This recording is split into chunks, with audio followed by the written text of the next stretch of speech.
What's up, world, and welcome back to the Real News Network. I'm Jared Ball. Recently, articles in the Washington Post and the Guardian have sought to again address the now international focus on police violence.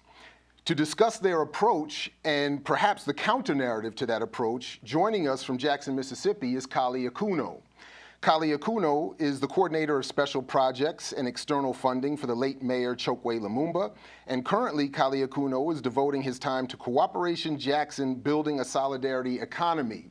Some of us also know of him for his long work with the Malcolm X Grassroots movement, and specific to our conversation here, the Every 28 Hours report. Kali Akuno, welcome to the Real News Network once again. Pleasure to be here. So I did want to ask you to respond to the Guardian and the Washington Post and some of their approach to the amount of police killings taking place here in the United States, and ask you to add some depth and context that they did not include. And I wanted to start by asking you if you thought at all that their coverage was itself meant to dismiss the work that you were instrumental in conducting in the Every 28 Hours report. Well, great question. Let me start off by saying that they're filling a gap, and it's one that needs to be filled. But their approach is very skewed. How they're going about it, and particularly with this focus on whether a person is armed or unarmed. Mm-hmm. And I think anybody who paid attention to what happened in North Charleston with the Scott case knows how easy the police fabricate evidence, particularly on black folks, all the time. So you really got to take that with a grain of salt. Mm-hmm. The other thing you got to really kind of notice about the way that they're trying to frame it is to put everything in these narrow moral terms, forgetting that in most states throughout the United States that people have the right to bear arms. In a lot of states, particularly in the South, people have a right to bear arms with concealed arms. So to really have a focus on whether somebody is armed or unarmed, trying to make a kind of a narrow moral judgment in a country that's armed to the teeth and has always been armed to the teeth is really barking up the wrong tree in terms of what their focus and what their analysis is really about.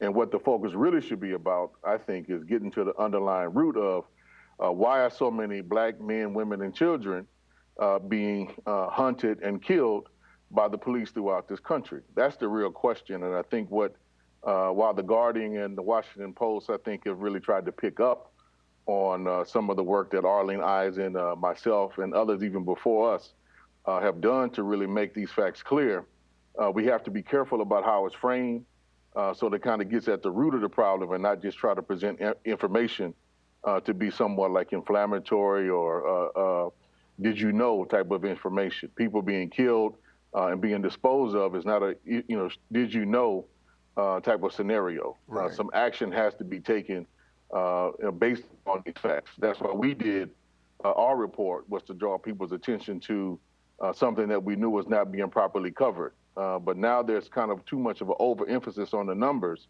and not enough emphasis on what is the actual remedy, what is the solution.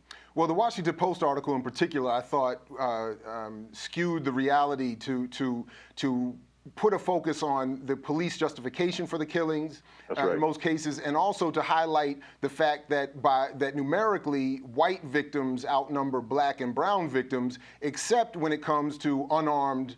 The issue of being unarmed. In that case, it's overwhelmingly, I think more than 2/3 they even acknowledge are black and brown people.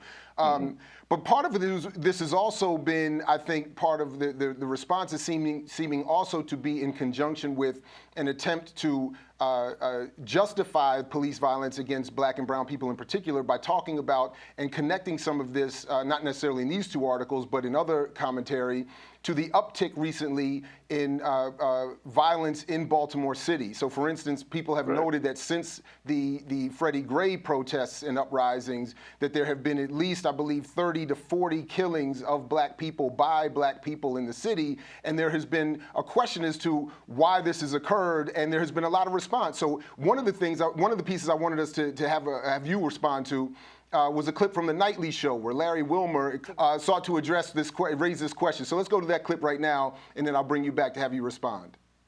Is there a non-stereotypically racist reason for this increase in crime?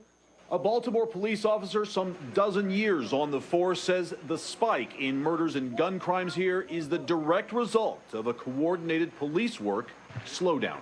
Coordinated police work slowdown? Hey, police, we didn't say stop stopping murders. We said stop committing murders.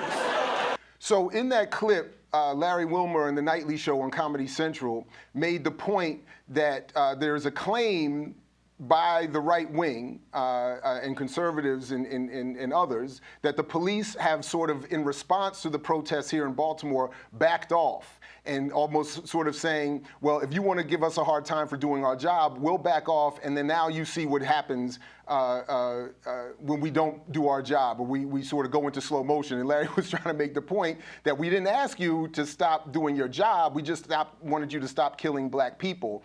But I wanted to give you a chance to respond to that, this way that including others on the right, have sought to contextualize this uptick in as it's been described, in black-on-black violence in response to the Freddie Gray protests, or in the aftermath, rather, of the Freddie Gray protests. Well, look, let's kind of cut through the chase. Part of the job of the police has always been to kill black people, and to control and corral black people, to contain black people, to make black people subservient. So we should not be illusioned by what their role is and what their job is. So I even take some issue with this whole notion around, we just want, our demand is simple, just stop killing us. They've been killing us since we got here because we've been treated as property, treated as chattel, and now increasingly be, deemed to be disposable and being treated as such. So this notion or this tactic concerning the police kind of taking some days off, that's not necessarily new. I mean, and it's not necessarily kind of an aberration to a certain extent. If it's happening, I don't know if it's happening, quite frankly. But what we do know is that in New York, in was it December and part of January, there was, in effect, a police stoppage of work there for about 2 months. And what was demonstrated was that, in a lot of respects, the people didn't need the police. There was no major uptake or upswing of crime in New York City. And what I would argue for in Baltimore is that what you have is probably more people paying attention to a grisly truth of the conditions that black working class people are suffering through on a day-to-day basis, and how they're competing with each other for meager resources to survive. And part of that is competition for various corner markets, street markets, underground markets. And some of that winds up resulting in homicide, unfortunately.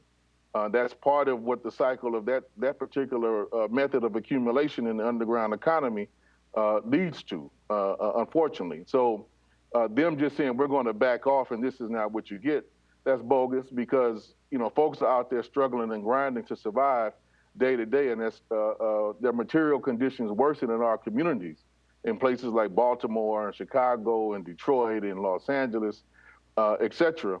You're seeing more and more people have to struggle just to make ends meet by whatever means necessary that's available to them. So we got to put that all in the greater context, and put this whole notion of intercommunal violence, I think, in this proper context. We don't want any black life lost, but we have to understand, what people have to go through in order to survive, what type of competition they're forced to, both on the local level and the international level, and not try to make it some abstract moral question, of what people are having to face through to make ends meet. So, Kali, just real quick, would that also be then your response to black journalists and activists like Cortland Malloy and Charlie Cobb, who recently in the Washington Post, both spoke in one way or another to the issue being more about black-on-black violence than this focus on the police violence against our communities? Would that also be a response to them? Yeah, I mean, we need to take that head on. Let's deal with what are the baseline conditions. What's at the bottom line? What's at the root of black people being in the condition that we are in and that we have to suffer through? And let's deal with those questions. So they try to evade that more often than not. Don't talk about the political economy. They don't talk about the global restructuring of capitalism. They don't talk about black workers are largely been turned into surplus or largely been disposable, that there's no jobs or the jobs offer no protection or they're temporary or that they're, contingent upon flows with international capital fluxes or the whims of employers who just want to have temporary workers, that people can't make ends meet. They don't want to get to the deeper structural issues at the heart of it. So we can't play into this game of, it's just morally wrong for folks to fight each other. If that was the case, I'd like to see them, making the same arguments for what the United States does in terms of resolving all of some of its major problems through violence all over the world, and have its parallels on a national level with the local and domestic level. And let's come up with the similar answers, because they're always clear to talk about violence as being perpetuated in Libya or elsewhere. I'm just citing that as an example of why they intervene in terms of protecting their interests. And that in those cases, it's okay to use violence, or what's happening in Yemen, it's okay to use violence to solve those problems there. But me and you are told here in the United States that we have to deal with the issue of our oppression, the issue of our exclusion from the society and from the market through democratic means of voting or just being patient. So we got to get real about what's at the heart of our oppression and what it's really going to take for us to improve our own condition, because that's ultimately what it's going to come to. Well, that's the goal here at the Real News Network, to get real. So, we would invite, as we wrap up here, we do want to invite and remind people that the work that Kali Akuno and Arlene Eisen were instrumental in producing, the Every 28 Hours, the Operation Ghetto Storm Report, can be found online at mxgm.org.